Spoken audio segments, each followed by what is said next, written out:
చాలు అక్కడ వరకు. ఆది కాండము 37వ అధ్యాయం 3వ వచనంలో ఇక్కడ ప్రేమించే తండ్రి కనిపిస్తున్నాడు.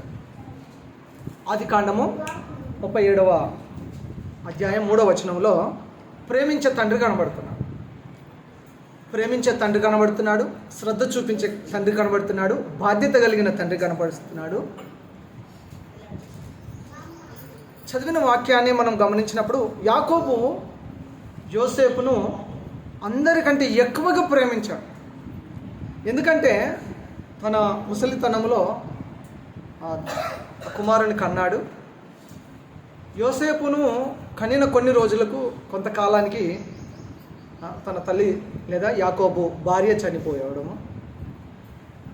కాబట్టి చివరి వాడిని చాలా గారభంగా ఎంతో ఎక్కువగా ప్రేమించి ఏం చేశాడంటే యాకోబు యోసేపును ప్రేమించి యోసేపు కొరకు ఒక విచిత్రమైన నిలువుటంగిని కుట్టించాడు.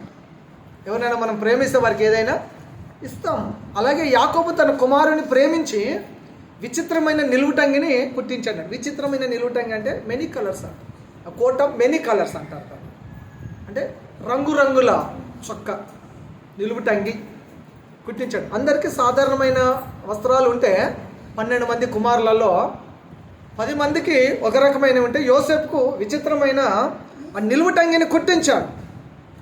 దేవాది దేవుడు కూడా నిన్ను నన్ను మనలను ప్రేమించి తన ప్రియ కుమారుడైన యేసుక్రీస్తు ప్రభువును సిలువకు అప్పగించాడు. యేసయ్య మనల్ని ప్రేమించి తన ప్రాణమును మన కొరకు ధారపోసాడు. మన కొరకు తన ప్రాణమును పెట్టాడు. యోహాను సువార్త 3వ అధ్యాయం 35వ వచనంలో చూస్తాం. యోహాను సువార్త 13వ అధ్యాయము 23వ వచనంలో చూస్తాం. చదువుతామంటే చదివిస్తాం, బట్ టైం అయ్యాం. యోహాను సువార్త 3:35 త్వరగా చదువుతారా? యోహాను 3:35 తండ్రి కుమారుని ప్రేమించుచున్నాడు కనుక ఆయన చేతికి సమస్తం అప్పగించాడు. తండ్రి కుమారుని ప్రేమించాడు కాబట్టి సమస్తాన్ని ఆయన చేతికి అప్పగించాడు. 13వ అధ్యాయం 23వ వచనం. యోహాను సువార్త 13.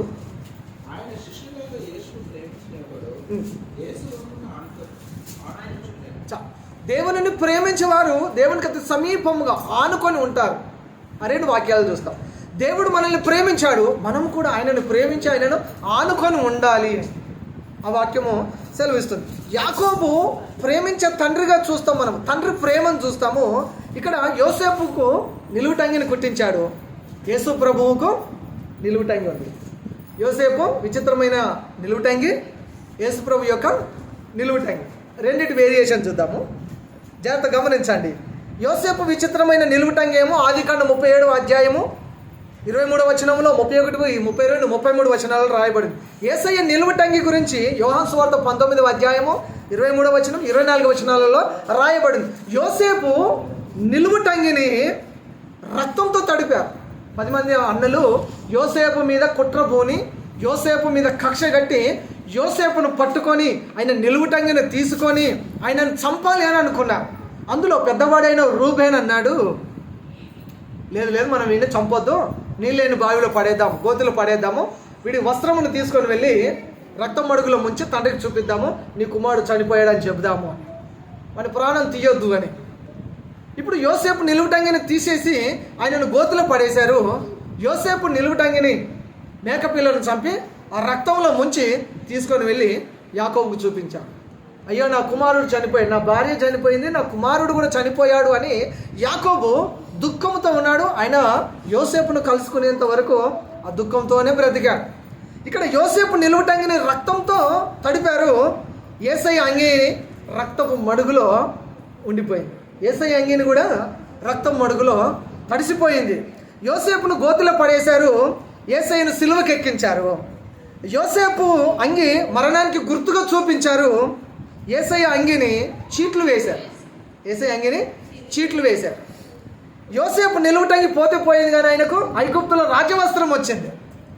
యేసయ్య విషయానికి వస్తే మహిమగల వస్త్రముతో మహాప్రకాశము కలిగిన తేజో కాంతితో యేసు ప్రభు మేఘాల పైన మన కొరకు భూమి మీదకి 2వసారి రానయ్య ఉన్నాడు. ఆయన వస్త్రంలో స్వస్థత ఉన్నది. ఆయన మనకు వస్త్రం ఇస్తానన్నాడు, తెల్లటి వస్త్రములను ఇస్తానన్నాడు. తెల్లటి వస్త్రములు అది పరిశుద్ధత గుర్తు. తెల్లటి వస్త్రములను కాపాడుకోవాలి, పరిశుద్ధతను కూడా కాపాడుకోవాలి. దేవునికి స్తోత్రం, హల్లెలూయా. యోసేపు నిలువుటంగి, యేసయ్య నిలువుటంగి. యోసేపు నిలువుటంగి పోతే పోయింది, కానీ ఆయనకు రాజవస్త్రం దొరికింది. యేసయ్య వస్త్రాలు చీట్లు వేసి పంచుకున్నారు. యేసయ్య ఆయన ఆ తేజస్సు కలిగిన ఆ మహిమ వస్త్రాలతో రానయ్యున్నాడు. ఆయన వస్త్రంలో మనకు స్వస్థత. ఆయన ఇచ్చే వస్త్రము అది పరిశుద్ధత అనే వస్త్రము. అది మనకు పరిశుద్ధతను తీసుకొని వస్తుంది. అందుకని ప్రకటన గ్రంథంలో దేవుని వాక్యం చెప్తుంది, నేను నీకు తెల్లని వస్త్రాలను ఇస్తాను. తమ వస్త్రములను ఉద్దుకొని వారు ధన్యులు. యేసు రక్తములో తమ వస్త్రములను ఉద్దుకొని తమ వస్త్రములను తెలుపు చేసుకుని వారు, తమ జీవితములను పరిశుద్ధపరచుకుని వారు ధన్యులని వాక్యం సెలవిస్తుంది. కాబట్టి నిలువుటంగిని యాకోబు ఇచ్చాడు, యేసయ్య నిలువుటంగి మనకిచ్చేశాడు. హల్లెలూయా. యోసేపును తండ్రి ఎంతగా ప్రేమించాడో యోసేపు జీవితాన్ని ఒకసారి మనం ఆలోచన చేద్దాం. యోసేపు జీవితాన్ని మీ ముందు ఉంచాలనుకుంటున్నాను. తండ్రి చేత అమితంగా ప్రేమించబడిన యోసేపు ఆయనను గోతిలో పడేశారు. ఆయనకు కీడు తలపెట్టారు. కీడు నుంచి కీర్తికి దేవుడు నడిపించాడు. చెప్తారా? కీడు నుండి కీర్తికి, కీడు నుండి కీర్తికి. క్లాస్ బాగుంటుందని చెప్పారు. కీడు నుండి కీర్తికి గోతిలో పడేశారు. దేవుడు ఆయనను ఉన్నత స్థలంలోనికి తీసుకొని వెళ్ళాడు. పుట్టిన కొన్నాళ్ళకే తల్లి చనిపోయింది. యోసేపు జీవితాన్ని మనం ఆలోచన చేస్తే పుట్టిన కొన్నాళ్ళకే తల్లి చనిపోయింది. అన్నదమ్ములు గోతిలో పడేశారు, బానిసగా అమ్మేశారు. నిజాయితీగా పనిచేస్తున్న కూడా నిందలు వేసి జైల్లో వేశారు. ఆయన సహాయం చేసి తిరిగి సహాయం కోరితే సహాయం దొరకలేదు. ఓపిక పట్టాడు, సహించాడు. ఒక్క కల దర్శనము నెరవేరింది. దేవుడు యోసేపును తీసుకెళ్లి సింహాసనం మీద కూర్చోబెట్టాడు. హల్లెలూయా. ఒక్క దర్శనం నెరవేరితే ఉన్నత స్థాయికి వెళ్ళిపోతాం. ఒక వాగ్దానం నెరవేర్చబడితే ఉన్నత స్థితికి వెళ్ళిపోతాం. ఒక ప్రార్థనకు గొప్ప ఆన్సర్ దేవుడు ఇస్తే మనం ఉన్నత పొజిషన్లోనికి దేవుడు తీసుకొని పెడతాడు. ఇది మర్చిపోకూడదు. మనం ఆ దర్శనమును మరవద్దు, వాగ్దానాన్ని మరవద్దు, ఆ ప్రార్థనను మనం మరవకూడదు. ఒక్కటి నెరవేరితే చాలు మన జీవితం ఎక్కడికి వెళ్ళిపోతుంది. ఈ లోకంలో అందరూ అనుకుంటుంటారు, ఏమనుకుంటారు? ఒక్క లాటరీ తగిలితే అనుకుంటారు, రియల్ ఎస్టేట్లో ఒక్క ఫ్లాట్ వస్తే చాలు అనుకుంటుంటారు, ఒక్క ఇల్లు కట్టి అమ్మితే చూడు అనుకుంటుంటారు, ఒక ఎకర కొని అమ్మితే చూడు అనుకుంటుంటారు. చాలా వస్తాయని అనుకుంటుంటుంటారు. కానీ ఒక దర్శనం నెరవేర్చబడితే క్రైస్తవునికి స్థితి మాత్రం మొత్తం అమాంతంగా పెరిగిపోతుంది. ఒక ప్రార్థనకు జవాబు వస్తే మన పరిస్థితులన్నీ టోటల్గా కంప్లీట్గా చేంజ్ అయిపోతాయి. ఒక వాగ్దానం నెరవేర్చబడితే ఆ వాగ్దాన ఫలం మన జీవితాంతం అనుభవిస్తాం. దేవునికి మహిమ. హల్లెలూయా. యోసేపు జీవితం ఎలా మారిపోయిందో మనం చూస్తాం. అసలు యోసేపు అనే పేరుకి అర్థమేంటో తెలుసామా? యోసేపు అనే పేరుకి అర్థమేంటో తెలుసా? ఫలించేడి కొమ్మ. గోడలు ఎక్కి వ్యాపిస్తాడు ఆయన పేరుకి అర్థం. కానీ ఆయన ఎక్కడ పడ్డాడు? గోతిలో పడ్డాడు. ఆయన పేరుకి అర్థం ఏంటి? ఫలించేడి కొమ్మ. అనేక సార్లు మనం అనుకుంటూ ఉంటాము, అయ్యో నా పరిస్థితి అట్టడుగు స్థితిలో ఉందని అనుకుంటుంటాం. అయ్యో నేను ఎన్నిసార్లు పైకి ఎక్కాలని చూసినా నేను కింద పడిపోతున్నాను అనుకుంటాం. ఎంత సంపాదించినా నేను నష్టమైపోతున్నాను, లాస్ అయిపోతున్నాను అనుకుంటుంటాను. ఎంత ఆరోగ్యంగా నేను ఉండాలనుకున్నాను, ఎన్నోసార్లు అనారోగ్యానికి గురైపోతున్నాను అనుకుంటాము. ఎన్నోసార్లు కృంగుదల, ఎన్నోసార్లు నిరాశ, ఎన్నోసార్లు అప్పులు, ఎన్నోసార్లు ఇబ్బందుల గుండంలో సుడిగుండంలో ఇరుక్కుపోయి గోతి అనుభవమే నేను ఎదుర్కొంటున్నానని ఈనాడు అనేక క్రైస్తవులు అనుకుంటున్నారు, బాధపడుతున్నారు, ఆ గోతిలోనే ఉంటున్నారు. గోతి అనుభవం. కానీ దేవుని వాగ్దానం ఏంటి తెలుసా అండి? ఫలించేడు కొమ్మగా చేస్తాను, ఫలించేడు కొమ్మగా చేస్తానన్నాడు. ఈ కొమ్మ గోడల మీదకించి వ్యాపిస్తుందని వాక్యం సెలవిస్తుంది. యోసేపు అంటే ఫలించేడు కొమ్మ. యోసేపు గోతి నుంచి సింహాసనానికి ఓవర్ నైట్లో రాలేదు, ఒక్క రోజులో రాలేదు, ఒక నెలలో రాలేదు. ఆయనను అడుగడుగునా అడ్డుకున్నారు. ఆయన వ్యాపించకుండా యోసేపు అభివృద్ధిని అడ్డుకునే గోడలు ఎన్నో వచ్చాయి. అని ఏ గోడ దాటడానికి అవకాశం లేకుండా అడుగడుగున ఎన్నో ఆటంకాల గోడలు ఎదురయ్యాయి. గోడలు వ్యాపిస్తాడు, గోడలు దాటి వ్యాపిస్తాడని దేవుని వాక్యంలో సెలవిస్తుంది కదా. యోసేపు అభివృద్ధిని అడ్డుకుని ఎన్నో గోడలు వచ్చాయి. వాటన్నిటిని దాటి సింహాసనం ఎక్కాడు. యోసేపు ఫలించాడు, ఆ ఫలాలను అనేకులకు పంచాడట. యోసేపు ఫలించాడు, ఆ ఫలాలను అనేకులకు పంచాడు. దేవుని ప్రణాళికలో ఉన్న వ్యక్తిని ఎవరు కూడా ఆపలేకపోయారు. దేవుని ప్రణాళిక నీ మీద ఉంటే ఆ ప్రణాళిక ఆగదు, ఆ ప్రణాళిక ఎప్పుడు కూడా తప్పిపోదు, అది ఎన్నడూ కూడా విఫలం అవ్వదు, ఫెయిల్ కాదు. దేవుడు నీ పైన ఎన్నో ప్రణాళికలను పెట్టాడు. దేవుని ప్రణాళికలు నీవు ఉన్నావు. యోసేపు దేవుని ప్రణాళికలు ఉన్నాడు కాబట్టి ఆదిలోనే అంతం కావలసిన వాడు ప్రపంచానికి అన్నదాతగా మారిపోయాడు. దేవునికి స్తోత్రం, హల్లెలూయా. యోసేపు ఉన్నత స్థితిలోనికి దేవుడు తీసుకొని వెళ్ళాడు. ఐగుప్తు దేశంలో సింహాసనం మీద కూర్చున్నాడు. 7 సంవత్సరాల కరువు వచ్చింది. 7 సంవత్సరాలు సమృద్ధిగా పండే పంటల కాలం వచ్చింది. సమృద్ధిగా పండిన కాలంలో ధాన్యం అంతా పండించి సమృద్ధిగా స్టోర్ చేశారు. ప్రపంచం అంతా కరువు వచ్చింది. ఆహారం ఎక్కడ లేదు, ఒక ఐగుప్తులోనే ఉంది. ఒక యోసేపు దగ్గరే ఆహారం ఉంది, ఒక యోసేపు దగ్గర దీవెన ఉంది, ఒక యోసేపు దగ్గరనే ఫలం ఉంది, యోసేపు దగ్గరనే ఆశీర్వాదం ఉన్నది. ప్రపంచం అంతా యోసేపు వైపు చూస్తూ ఉన్నారు. ప్రపంచం అంతా ఎవరి వైపు చూస్తున్నారు? యోసేపు వైపు చూస్తారు. యోసేపు దగ్గరనే ఉన్నది ఆహారం. చివరికి యాకోబు తనను చంపాలని చూసిన తన అన్న తమ్ముళ్ళు కూడా ఆహారం కొరకు యోసేపు దగ్గరికి వెళ్ళి ఆయన ముందు నిలబడ్డారు. ఆయన ముందు నిలబడి మాకు ఆహారం ఇవ్వాలి, ఆహారం ఇవ్వాలి. యోసేపు ఆ టైంలో ఆయనకు ఒక కళ గుర్తుకొచ్చింది. చిన్నప్పుడు ఒక కళ వచ్చింది కదా, పనల కళ. 12 పనలు అక్కడ ఉన్నాయి. 11 పనలు వచ్చి కింద పడి ఒక పన మాత్రమే మిగిలి ఉన్నాయి. ఈ 11 పనులు మేము వచ్చి నీకు సాగిలపడి నీ కాలు మొక్కుతామా అని అప్పటి నుంచి కోపం పెట్టుకున్నాను. ఆ దర్శనం నెరవేరడానికి గోతికి వెళ్ళాల్సి వచ్చింది, ఇష్మాయిలకు అమ్మబడాల్సి వచ్చింది, ఐగుప్తుకి అమ్మాల్సి వచ్చింది, ఐగుప్తు నుంచి జైలుకి వెళ్ళాల్సి వచ్చింది, జైలు నుంచి సింహాసనానికి వెళ్ళాల్సి వచ్చింది. సింహాసనం మీదకి వెళ్ళిన తర్వాత ఏ 11 మంది అయితే అన్నారో ఆయన మీద పగబట్టారో వాళ్ళు ఆయన దగ్గరకు వచ్చి ఆయన ఎదుట సాగిలపడి సాష్టంగపడి నమస్కారం చేసి, అయ్యా సార్ మాకు ఆహారం దయచేయి, మాకు ధాన్యం ఇయ్యి, మాకు భోజనం పెట్టు. యోసేపును వీళ్ళు గుర్తుపట్టలే. ఎందుకంటే యోసేపు ఐగుప్తులు ఉన్నాడు. ఐగుప్తులో వాళ్ళ వేషధారణ వేరు, వాళ్ళ వస్త్రధారణ వేరు, వాళ్ళ వేష భాషలు వేరు, వాళ్ళ లాంగ్వేజ్ వేరు. ఆయన చిన్నప్పటి నుండి అక్కడే ఉన్నాడు కాబట్టి వాళ్ళలాగానే ఉన్నాడు. వీళ్ళు ఇశ్రాయేలీయులు, వీళ్ళ వేషధారణ వేరు. వీళ్ళు ఎక్కడ వెళ్ళినా వీళ్ళని గుర్తుపట్టవచ్చు. ఇశ్రాయేలీయులను ఎక్కడికి వెళ్ళినా వీళ్ళని గుర్తుపట్టవచ్చు. వీళ్ళు గొర్రెల కాపరులాగా ఉంటారు. వాళ్ళ అవతారం కానీ, వాళ్ళ వస్త్రాలు కానీ, వాళ్ళ మాట తీరు కానీ, వాళ్ళ గడ్డం కానీ, వాళ్ళ జుట్టు కానీ, వాళ్ళ వస్త్రాలు కానీ, వాళ్ళ వేప్ టాకింగ్ కానీ, వాళ్ళ వేప్ స్టైల్ కానీ, ఎక్కడ పోయినా వీళ్ళు యోధులు, వీళ్ళు ఇశ్రాయేలీయులను వాళ్ళను ఈజీగా గుర్తుపట్టవచ్చు. యోసేపు గుర్తుపట్టాడు. మీ అందరికీ ఆహారం ఇస్తానని చెప్పాడు. ఆదికాండము 50వ అధ్యాయం 20వ వచనం, నేను మిమ్మును మీ పిల్లలను పోషిస్తానన్నాడు. హల్లెలూయా. ఏ వ్యక్తినైతే లేకుండా చేద్దామనుకున్నారో ఆ వ్యక్తి ప్రపంచానికి అన్నం పెట్టాడు. అది మాత్రమే కాదు, కరువులో కీడులో తన సొంత సహోదరులకు వారి కుటుంబానికి కూడా ఆయన ఆహారాన్ని పెట్టి పోషించాడు. యోసేపు ద్వారా ఇశ్రాయేలీలు తన కుటుంబీకులు ఎన్నో దీవెనలను పొందారు. యోసేపు దీవెనకరంగా ఉన్నాడు. ఈనాడు నువ్వు నేను మనం కూడా ఒక యోసేపులాగా ఉండాలి. మన కుటుంబానికి మనం దీవెనకరంగా ఉండాలి, మన సంఘానికి మనం దీవెనకరంగా ఉండాలి, మన కాలనీకి మనం దీవెనకరంగా ఉండాలి, మన గ్రామంలో దీవెనకరంగా ఉండాలి, మనం వెళ్ళిన చోటల్లో మనం దీవెనకరంగా ఉండాలి. హల్లెలూయా. నువ్వు పనికి వెళ్తే పనిలో నువ్వు దీవెనకరంగా ఉండాలి. నువ్వు ఏ వీధికి వెళ్తే అక్కడ నువ్వు దీవెనకరంగా ఉండాలి. నువ్వు ఏ ఫంక్షన్కి వెళ్ళి అక్కడ దీవెనకరంగా ఉండాలి. నువ్వు చుట్టాల ఇంటికి వెళ్తే అక్కడ దీవెనకరంగా ఉండాలి. నీ ఉద్యోగంలో జాబ్లో నువ్వు దీవెనకరంగా ఉండాలి. యోసేపు ఆ ప్రాంతానికి వెళ్తే ఆ ప్రాంతం దీవించబడింది. ఆయన దీవెనకరంగా ఉన్నాడు. నీవు నేను మనం కూడా ఒక యోసేపు వలె మారాలి. ఒక యోసేపు వలె మారాలి. శ్రమలు ఉంటాయి. ఒక రోజులో యోసేపులు కాలేరు. ఒక రోజులో యోసేపులు కాలేరు. యోసేపు అలాంటి స్టార్డమ్ లేదా అటువంటి ఒక హైట్స్లోనికి వెళ్ళడానికి ఆయన 0 నుంచి వచ్చాడు. బిలో 0 నుంచి వచ్చాడు. -0 నుంచి వచ్చాడు. ఎవరు చేరుకోలేని, ఎవరు అందుకోలేని ఒక ఉన్నతమైన స్థానంలో ఉన్నాడు. మన బిడ్డలను కూడా దేవుడు అలా ఉంచును గాక. మనల్ని కూడా దేవుడు యోసేపు వలె ఆశీర్వదించును గాక. యోసేపు జీవితం కీడు నుంచి కీర్తికి, కీడు నుంచి ఎక్కడికి వెళ్ళాడు? కీర్తికి వెళ్ళాడు. ఆయన మేలు చేసి శ్రమ పొందాడండి, కీడు చేసి శ్రమ పొందలేదు.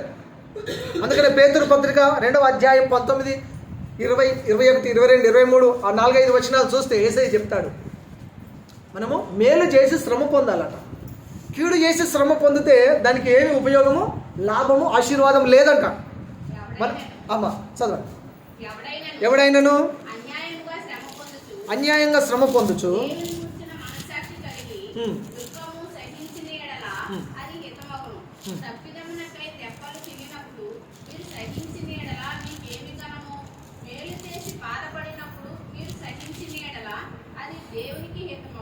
మేలు చేసి బాధపడినప్పుడు మీరు సహించిన ఎడల అది దేవునికి హితమగును. ఇందుకు మీరు పిలువబడితిరి. క్రీస్తు కూడా మీ కొరకు బాధపడి మీరు తన అడుగుజాడలందు నడుచుకొనున్నట్లు మీకు మాదిరి ఇచ్చిపోయెను. ఆయన పాపం చేయలేదు. ఆయన నోటను ఏ కపటము కనబడలేదు. ఆయన దూషింపబడి బదులు దూషింపలేదు. ఆయన శ్రమ పెట్టబడి బెదిరింపక న్యాయంగా తీర్పు దేవునికి తను తాను అప్పగించుకొనెను. చాలా మేలు చేసి శ్రమ పొందితే అది మనకు హితం, దేవునికి మహిమ. కీడు చేసి శ్రమ పొందితే ఎవరికి ఉపయోగం? మనకు ఉపయోగం కాదు, దేవునికి మహిమ అసలు రానే రాదు. యేసు ప్రభు కూడా మన కొరకు బాధపడి మనం ఆయన అడుగు జాడలందు నడవాలని మనకు మాదిరి ఉంచడానికి ఆయన దాని అంతటిని సహించాడు. మనం ఇప్పుడు చెప్పాలి అంటే గతంలో అనుభవించాలి, రేపు భవిష్యత్తులో మనము చెప్పాలి అంటే ఇప్పుడు అనుభవించాలి. అంతేనా కాదండి? చెప్పు, నీ సంగతి చెప్పమ్మా, ఏంటి విషయము అంటే 10 ఏళ్ళ కింద అంటే అప్పుడు నువ్వు బాధపడితేనే ఇప్పుడు 10 ఏళ్ళ కింద అని చెప్తావు. అప్పుడు నువ్వు ఏదైనా అనుభవిస్తేనే ఇప్పుడని చెప్తావు. ఏమంటావు రమేష్? అంతేనా? దేవుని నమ్మక ముందుకు నా పరిస్థితి అప్పుడు అనుభవించావు, ఇప్పుడు చెప్పగలుగుతున్నావు. ఇప్పుడు అనుభవిస్తేనే రేపు నువ్వు చెప్పగలుగుతావు. అనుభవించకుండా మనం చెప్పలేం. అనుభవము చాలా ప్రాముఖ్యమైనది. దేవుని అనుభవించిన దేవుని సన్నిధిని అనుభవించిన, లేదా నీ గత కాలంలో నీ కష్టాన్ని, బాధని, దుఃఖాన్ని, నీ విశ్వాస జీవితంలో ఎన్నో శోధనలు అనుభవించిన ఈ అనుభవం నీకు పనికొస్తుంది, నిన్ను స్థిరపరుస్తుంది, ప్రభువు కొరకు ఇంకా రోషం కలిగి నిలబడేటట్టు చేస్తుంది. అందుకనే నేను చాలామంది చెప్తాను, పసి వయసులో వైరాగ్యము దేవుని కొరకు వస్తే వారు బ్రతికినంత కాలం వృద్ధాప్యం వరకు కూడా వారు దేవుని కొరకు ఖచ్చితంగా నిలబడరు. దేవుని కొరకు ఒక రోషం చిన్న వయసు నుంచి ఉంటే, యవ్వన వయసు నుంచి వస్తే, లేదా నువ్వు నడి వయసు అయినా సరే ఇప్పుడు నీకు దేవుని గురించిన ఆ రోషం, ఆ వైరాగ్యం వస్తే నువ్వు దేవునిని విడవు. దేవుని కొరకు ఏదైనా చేయడానికి ముందుంటావు. ఈ క్రమంలో యోసేపుకి ఎదురైనట్టుగా ఎన్నో సమస్యలు ఎదురవుతాయి.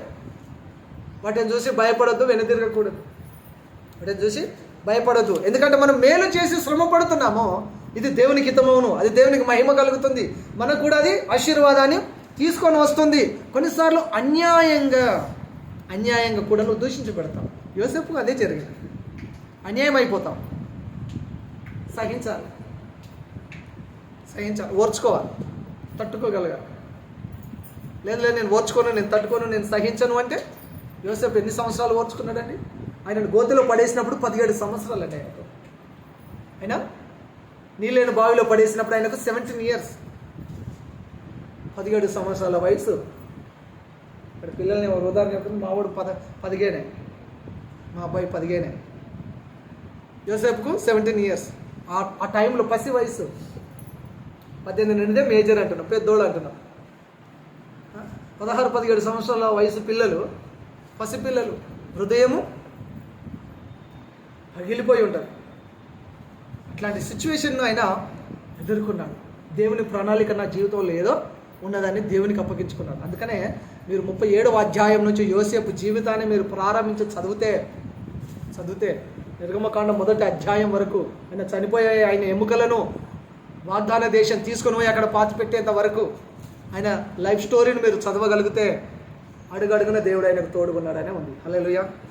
అడుగడుగున దేవుడు ఆయనకు తోడుగా ఉన్నాడు. అడుగడుగున గోతిలో ఉన్న దేవుడు తోడుగా ఉన్నాడు. ఏం చేశాడు దేవుడు అని మళ్ళీ క్వశ్చన్ చేయదు. దేవుడు ఏదో చేయాలనుకుంటున్నాడు. దేవుడు నిన్ను అది అనుమతించాడు. ఓర్చుకుంటావా? ఓర్చుకోవా? జైలు ప్రిజన్ నీకు అనుమతించాడు. ఓర్చుకుంటావా? ఓర్చుకోవా? అనుభవం నీకు కావాలి. నువ్వు రాజరికానికి వెళ్ళాలంటే ఇవి అనుభవించాలి. నువ్వు ఉన్నత స్థాయిలోనికి నిన్ను పెట్టాలంటే వీటిని అనుభవించాలి. ఇట్లాంటి వాటి కూడా దేవుడు నడిపిస్తున్నప్పుడు దానికి మనం దేవునికి తలగాలి, దేవునికి లోబడాలి. యోసేపు అది చేశాడు. అడుగడుగున దేవుడు ఆయనకు యెహోవా యోసేపుకు తోడై ఉండను కనుక ఆయన ఎక్కడికి వెళ్ళినా ఆయనను దీవిస్తూ వచ్చాడు. దేవునికి స్తోత్రం. హల్లెలూయా. యోసేపు ఎంతగా ప్రేమించబడ్డాడో అంతగా ఒంటరితనంలోకి వెళ్ళాడు. యోసేపు యాకోబు ఎంతగా తండ్రి ఆయనను ఎంతగా ప్రేమించాడో అంతగా తండ్రికి దూరంగా బ్రతికాడు. చివరి వయసులో తండ్రితో కలిశాడు. కానీ ఒక మంచి తండ్రిగా ఉండాలి. తండ్రులంతా ఎలా ఉండాలట? మంచి తండ్రిగా ఉండాలి. చెప్తారా? మంచి తండ్రి. మంచి తండ్రి అంటే వాళ్ళు మంచి తండ్రిగా ఉండాలి, మీరు చెడ్డ తల్లులు ఉండదు కదా. మంచి తల్లులుగా ఉండాలి మీరు మంచి తల్లులుగా ఉండాలి, వాళ్ళు మంచి తండ్రులుగా ఉండాలి. ఈరోజు ఫాదర్స్ డే కాబట్టి ఈ తండ్రిని, ఈ కొడుకుని మీ ముందుకు తీసుకొని వచ్చాను. ఒక మంచి తండ్రి, ఒక మంచి కొడుకు, ఒక మంచి తండ్రి. ఇప్పుడు యాకోబు మంచి తండ్రి అని చెప్తున్నాను ఈ టాపిక్లో, కానీ మిగతా వాళ్ళందరూ పక్కన పెట్టేసి యోసేపుని బాగా ప్రేమించాడు. ఆయనను ఎక్కువ ప్రేమించడం వల్ల మిగతా వాళ్ళు ఈయన మీద పగబట్టారు.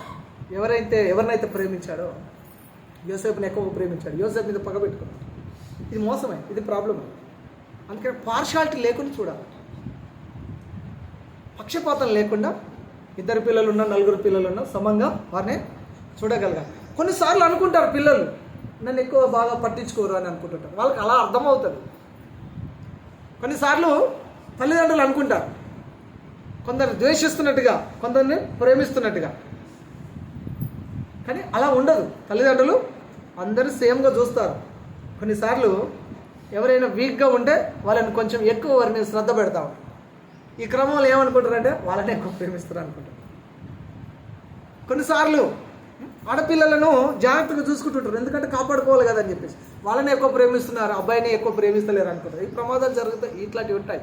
కానీ దీన్ని పార్షాలిటీ అనలేం. కానీ ఈక్వల్గా చూసినప్పుడు పిల్లలు ఈక్వల్గా పెరగగలుగుతారు. మీ మీద ద్వేషం పెంచుకోవాలి, వాళ్ళకు కూడా ద్వేషం ఉండదు. ఇప్పుడు యోసేపు పట్ల అదే జరిగింది. యోసేపుని ఎక్కువ ప్రేమించే వరకు మిగిలిన 10 మంది, అప్పటికి బెన్యామీన్ పుట్టలేదు కాబట్టి మిగిలిన 10 మంది యోసేపు మీద పగ పెట్టుకున్నారు, ద్వేషం పెట్టుకున్నారు. ఆయనను చంపేసేయాలన్నంతగా చేశారు. చంపాము అని ఒక డ్రామా, సినిమాటిక్ డ్రామా క్రియేట్ చేసి యాకోబుకు ఆ వస్త్రాలను చూపించారు. ఎంత చేశారు చూడండి. కానీ యాకోబు మంచి తండ్రిగా ఉండిపోయాడు. మంచి తండ్రి అని ఎందుకు అన్నానంటే 12 మందిని కన్నాడు, 12 మందిని దీవించాడు. ఎంతమందిని దీవించాడు? 12 మందిని దీవించాడు. ఇశ్రాయేలీయులలో 12 గోత్రాలు ఉన్నాయి. ఆ 12 గోత్రాలు ఈయన పిల్లలే, యాకోబు పిల్లలు. మంచి తండ్రి అందరినీ దీవిస్తాడు. మంచి తండ్రి అందరినీ ప్రేమిస్తాడు, అందరినీ దీవిస్తాడు, అందరినీ జాగ్రత్తగా చూసుకుంటూ అందరినీ సెటిల్ చేస్తాడు. కూతురునక్కలాగా, కొడుకునక్కలాగా. చూస్తారా? అందరు సేమే. పాప నీకే పుట్టింది, బాబు నీకే పుట్టింది. వాడి దగ్గర ఆడ అల్లంగాడు, వీడు బెల్లంగాడు, ఇద్దరు సేమే. ఇద్దరు 12 మందిని దీవించాడండి. రే బాబు నేను దీవించానని ఒకరిని కూడా పక్కన పెట్టాడు. ఒకడు మూర్ఖుడు ఉంటాడు, ఒకరు చెప్తే వినడు, తల్లిదండ్రుల మాట వినడు. ఇప్పుడు వాడిని ఏం చేయాలి చెప్పండి? ఏం చేయాలి? తండ్రులు చెప్పండి. తల్లులు ఎక్కువరు. ఫాదర్స్ డే రోజు తండ్రులు తక్కువరు, తల్లులు ఎక్కువరు. ఏం చేయాలి? ఇప్పుడు 12 మందిలో ఒకడు మాట వినట్లేదు, వాడిని ఏం చేయాలి? ఇంట్లోకి వెళ్ళేయాలి, వాడిని ఇంట్లోకి వెళ్ళగొట్టాలా? వాడిని కూడా దీవించాలి, వాడిని కూడా సెటిల్ చేయాలి, వాడిని కూడా సెటిల్ చేయాలి. హల్లెలూయా. యాకోబు ఒక మంచి తండ్రి అని ఎందుకు అంటుందంటే 12 మందిని దీవించాడు. ఆయన 12 మందికి భాగాలు ఇచ్చాడు. వారి సామర్థ్యం చొప్పున దేవుడు వారిని ఏ మాటలతో దీవించాలని చెప్పాడో ఆ మాటలతో దీవించాడు. మీరు లాస్ట్ అధ్యాయం చూస్తే, 49 అధ్యాయం చూస్తే మొత్తం దీవెనలే ఉన్నాయి. 12 మందిని దీవించాడు. ఒక్కొక్కరిని ఒక్కొక్క దీవెన, ఒకరికి లేదు. ఎవరి దీవెన వాళ్ళకే, ఎవరిది వాళ్ళకే, ఎవరి ఆస్తి వాళ్ళకే, ఎవరి ఇల్లు వాళ్ళకే, ఎవరి పోర్షన్ వాళ్ళకే, ఎవరి ప్రాపర్టీ వాళ్ళదే, ఎవరి డాక్యుమెంట్ వాళ్ళదే, ఎవరిది వాళ్ళకు చేసి పెట్టాడు. ఒక మంచి తండ్రి చేశాడు. వాళ్ళకు వచ్చిన ఆ దీవెన, భూలోకంలో దీవెన ఉంది, వాళ్ళకు పరలోకంలో కూడా దీవెన ఉంది. పరలోకంలో ఎలా దీవెన ఉంది? పరలోకంలో కూడా 12 సింహాసనాలు ఉంటాయట. దేవాది దేవుడు ఇక్కడ సెంటర్లో కూర్చుంటే ఇటు పక్కన 12 మంది ఇశ్రాయేలీయుల గోత్రకర్తలు ఉంటారు, వీళ్ళే యాకోబు పిల్లలు. ఇటు పక్కన 12 మంది అపోస్తులు ఉంటారట. ఇక్కడ 12 చైర్స్, ఇక్కడ 12 చైర్స్, 24 పెద్దలు అని వాక్యం చెప్తుంది. కోటాను కోట్ల దేవదూతలు, వేవేల దూతల పరివారము, సంగీతములతోనూ స్తుతులతోనూ ప్రభువును ఆరాధన చేస్తున్న ఆ సిచ్యువేషన్ పరలోకంలో అక్కడ ఇలా దీవెన అక్కడికి కాక వెళ్ళింది. ఎన్నటెన్నటికి స్థిరస్థాయిగా నిలిచిపోయే దీవెన యాకోబు తన 12 మంది పిల్లలను దీవించాడు. దేవునికి స్తోత్రం, హల్లెలూయా. మన పరలోకపు తండ్రికి మనం అంటే అంత ఇష్టం. మన పరలోకపు తండ్రికి మనం అంటే అంత ఇష్టం. నీకేం కావాలో అక్కడికి ఉన్నవన్నీ ఆయనకు ముందే తెలుసు. ఆయన ఇస్తాడా ఇవ్వడా? మీరే ఇస్తాడు అంటున్నారన్నా, మరి మాకేం తెలియదు. అందుకనే ఇస్తాడా ఇయ్యడా అని మిమ్మల్ని అడుగుతున్నా. నీకేం కావాలో ఆయనకు తెలుసు, నీకు అక్కరగా ఉన్నవన్నీ ఆయనకు తెలుసు. ఆయన ఇస్తాడా ఇవ్వడా? తన ప్రాణాన్ని ఇచ్చాడు, మిగిలే మనకి ఇవ్వలేడా? ప్రాణం కంటే ఎక్కువ ఇవి. ఈ డబ్బు, ఈ ఆరోగ్యము, ఈ ఇల్లు, ఈ వాకిలి, ఈ పని, జాబు, ఉద్యోగం, పిల్లలు, గర్భఫలం, ఇంట్లో సమాధానం, సంతోషం, నెమ్మది.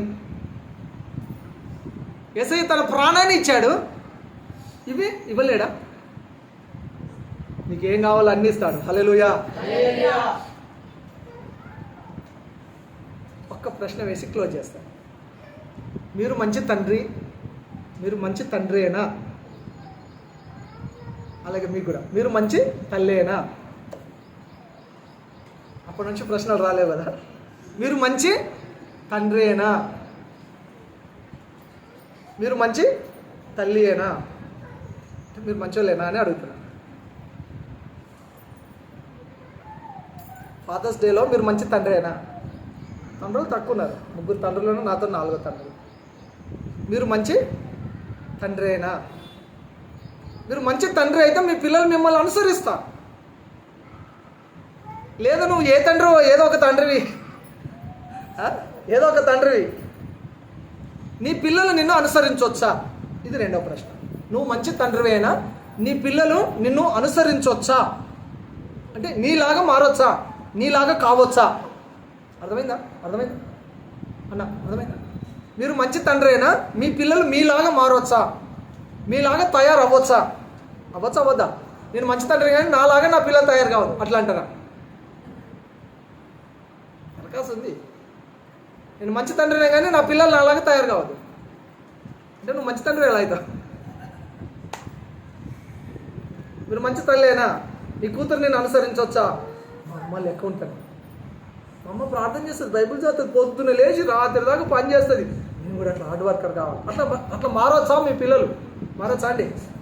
మారవచ్చామా? మీరు అట్లా అన్నీ చేసి మీరు అట్లా మారాలని కోరాలి. మీరు అట్లా చేయకుండా నా పిల్లలు అట్లా మారాలని మారారు. మిమ్మల్ని చూస్తున్నారు కాబట్టి మీలాగానే మారుతారు. తండ్రిని నిన్నే చూస్తున్నారు కాబట్టి నీలాగానే మారుతారు. నీ కొడుకు ఫస్ట్ హీరో నువ్వే, నిన్నే చూస్తాడు, నీలాగానే మారుతాడు. గిరి వచ్చాడో నిలువు మోకాలు వేస్తాడు, వాళ్ళ అబ్బాయి కూడా వచ్చి నిలువు మోకాలు వేస్తాడు. ఒకరోజు నేను ఫోటో తీసుకున్న, ఫోటో కనబడితే లేటో పోయింది. ఆయన వచ్చి నిలువు మోకాలు వేసి ఇట్లా చేతులు పైకెత్తాడు. ఆ చిన్నోడు కూడా వచ్చాడు, నిలువు మోకాలు వేసి చేస్తాడు. పిల్లవాడికి, నీ కుమారుడికి ఫస్ట్ హీరో నువ్వే, తండ్రివి నువ్వే. నిన్నే చూస్తాడు, నీలాగనే నిన్నే ఇమిటేట్ చేస్తాడు, నీలాగనే చేస్తాడు, నీలాగనే మాట్లాడతాడు. నువ్వేం చేస్తావు అది చేస్తావు. నువ్వే మొదటి రోల్ మోడల్వి. తల్లినే చూస్తారు, పొద్దున లేచినప్పుడు రాత్రి పడుకున్న దాకా నిన్నే చూస్తారు, నీలాగనే మారుతారు. నువ్వేం మాట్లాడతావు అదే మాట్లాడతావు, నువ్వేం చేస్తావు అదే చేస్తావు. నీ పిల్లలు, మీ అబ్బాయి కానీ మీ అమ్మాయి కానీ. నువ్వు మంచి తండ్రివేనా? నువ్వు మంచి తల్లివేనా? మీ పిల్లలు మిమ్మల్ని అనుసరించవచ్చా? నీ పిల్లలు నీ వల్లే మారవచ్చా? నిన్ను ఫాలో చేయవచ్చా వాళ్ళు? చాలామంది తండ్రులు చెప్తారు, అరే బాబు మాకు అప్పుడు చెప్తాడు లేక మేము చెడిపోయాము, తాగుతాము తింటాము చేస్తాం. మీరు మాత్రం అట్లా ఉండొద్దురా. నువ్వు విచ్చలవిడిగా ఉండి నీ పిల్లలు అలా ఉండొద్దంటే ఎలా? నీలాగానే మారుతుంటుంటారు. అసలు పాయింటే ఇది. అసలు చివరిలో తీసుకొచ్చిన ఎత్తుకున్న ఈ మూట, కానీ అసలు పాయింటే ఇది. ఇప్పుడు నేను అంటాను నా పిల్లలు నాలాగా మారవచ్చు అని నేను చెప్తాను. మీరు చెప్పగలుగుతారా? ఒక తల్లిగా, ఒక తండ్రిగా నాలాగా నా పిల్లలు మారవచ్చు. నువ్వు పాస్టర్ కాబట్టి నీ పిల్లలు నీలాగా మారవచ్చు. మరి మీరు జాబర్స్ కదా, మీరు ఉద్యోగస్తులు కదా, లేదా మీరు బిజినెస్ కదా, మీ పిల్లలు మీలాగా మారవచ్చు, లేదా మీకంటే ఇంకా మంచిగా మారే ఛాన్సెస్ ఉన్నాయి.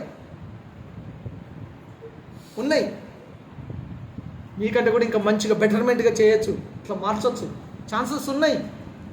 కానీ చేస్తలేదు. చేయాలంటే ముందు మనము మారాలి. ముందు ఎవరు మారాలి చెప్పండి? అన్నీ చెప్తేనే నేర్చుకోరు పిల్లలు, చూసి నేర్చుకునేవి ఎక్కువ ఉంటాయి. నువ్వు చెప్పి చెప్పి చెప్పి నోరు పోతుందని అంటావు, నీ చెప్పే మాటలకు వాడు వింటాడా? నేను చూసి నేర్చుకుంటాను, నీ జీవితాన్ని చూసి నేర్చుకుంటాను. మనం ఎలా ఉంటామో అలా నేర్చుకుంటాం. చాలామంది పిల్లలు 10th అయిపోయిన తర్వాత, ఇంటర్ అయిపోయిన తర్వాత, డిగ్రీ అయిన తర్వాత ఎందుకు స్మోక్ చేస్తారు, ఎందుకు డ్రింక్ చేస్తారు, ఎందుకు గంజాయి కలవటు పడతారు తెలుసా? పేరెంట్స్ అది చేస్తారు కాబట్టి, వాళ్ళ ఫాదర్ అది చేస్తాడు కాబట్టి వాళ్ళు తయారవుతున్నారు. లేదా వాళ్ళ ఫ్యామిలీ మెంబర్స్ ఎవరో గ్రాండ్ ఫాదర్సో లేదా ఫాదర్సో లేదా బాబాయో లేదా చిన్న పెద్ద అన్నలో ఇంకా ఇతరులు వాళ్ళ రిలేటివ్స్లో ఎవరినో ఒకటి కనెక్ట్ అయిపోతారు, వాళ్ళలాగా మారతారు. కానీ మనం ఎలా మారాలంటే దేవుని యందు భయభక్తులు గల వారిగా మనం మారాలి. మన పిల్లలు మనల్ని చూసి వాళ్ళు అలాగే మారతారు. హల్లెలూయా. అప్పుడు ఆ కుటుంబము, ఆ పిల్లలు, ఆ తండ్రి, ఆ తల్లి దేవునికి ఇష్టమైన కుటుంబముగా, పేరెంట్స్గా, తండ్రులుగా, తల్లులుగా, పిల్లలుగా మారతారు. అది చెప్పుట కొరకే మీకు వాక్యంలో సందేశాన్ని ఇచ్చాను. మన కుటుంబాలను, మన జీవితాలను, మన బిడ్డలను మార్చుకునే ఒక సవాల్తో కూడిన మాట ఏంటంటే, మనం మంచి తండ్రి అయినా, మంచి తల్లి అయినా, మంచి తండ్రిగా బ్రతకడానికి ప్రతిరోజు పోరాటం. నేను మంచి తండ్రిని అని చెప్పేసి ఒక సర్టిఫికెట్ మీద పేరు రాసుకుంటే రాదు సార్.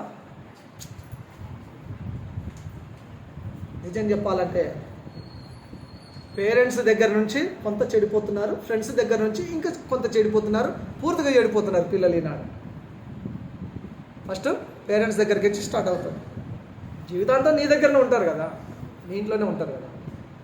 బయటికి వెళ్ళిన తర్వాత ఫ్రెండ్స్ వల్ల ఆ 50% పోతుంది, పూర్తిగా చెడిపోతుంది. చర్చిలోకి వస్తే ఏమైపోతుంది? చర్చిలోకి వస్తే ఫాదర్ చర్చిలో ఉంటే సన్ కూడా చర్చిలో ఉంటాడు, తండ్రి చర్చిలో ఉంటే కొడుకు చర్చిలో ఉంటాడు, తల్లి చర్చిలో ఉంటే కూతురు కూడా చర్చిలో ఉంటాడు, తల్లిదండ్రులు భార్యాభర్తలు చర్చిలో ఉంటే పిల్లలు కూడా చర్చిలో ఉంటారు. పాడవడానికి, చెడిపోవడానికి, బ్యాడ్ హ్యాబిట్స్ నేర్చుకోవడానికి ఛాన్స్ లేదు కదా, అక్కడ ఛాన్స్ లేదు. మనం మంచి తండ్రినైనా, నేను మంచి తండ్రినైనా, లేదా నేను మంచి తల్లినైనా, నా పిల్లలు నన్ను అనుసరించవచ్చా, నన్ను ఫాలో చేయవచ్చా, నాలాగా మారొచ్చా? నువ్వు బాగా ఉంటే నీలాగా మారొచ్చు, నువ్వు బాగా లేకపోతే నీలాగా మారారంటే నెక్స్ట్ జనరేషన్కు మనం ఎలాంటి వారిని ఇస్తున్నామంటే, ఎలాంటి వారిని ఇస్తున్నాం? సమాజం కూడా పాడైపోతుంది. సో ఈ పేరెంట్స్ డే లేదా ఈ ఫాదర్స్ డే రోజు ఒక తల్లిగా, ఒక తండ్రిగా మనం ఒక మాదిరికరమైన జీవితాన్ని జీవించాలి. మనల్ని చూసే మన పిల్లలు పెరుగుతూ ఉంటారు కాబట్టి మన పిల్లల మీద నువ్వు చెప్పకున్నా నీ ప్రభావము చాలా పడుతుంది పిల్లల మీద. మన ప్రభావం మన పిల్లల మీద చాలా పడుతుంది. ఎన్నోసార్లు మిమ్మల్ని మెచ్చుకుంటాను, మీరన్నా మీ ఇంట్లో ప్రార్థన చేసే వాళ్ళు ఉన్నారు కాబట్టి మీ ఆయన, మీ పిల్లలు, మీ కుటుంబం, మీ ఇంటిలో క్షేమంగా ఉందని ఎన్నోసార్లు మెచ్చుకుంటాను. మీ పిల్లలు మిమ్మల్ని అనుసరించే విధానంలో మీరు మాదిరికరమైన జీవితాన్ని జీవించండి. మంచి తల్లిగా, మంచి తండ్రిగా ఉండండి.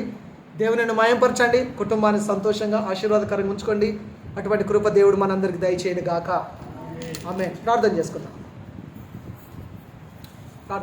ఒక నిమిషం తలలు ఉంచి కళ్ళు మూసుకోండి. అందరము ప్రార్థనలు ఎక్కిభవిద్దాం. ఒక మంచి తల్లిగా, ఒక మంచి తండ్రిగా నేను ఉండాలనుకుంటున్నాను, నాకు సహాయం చేయండి ప్రభు అని అడుగుదాం.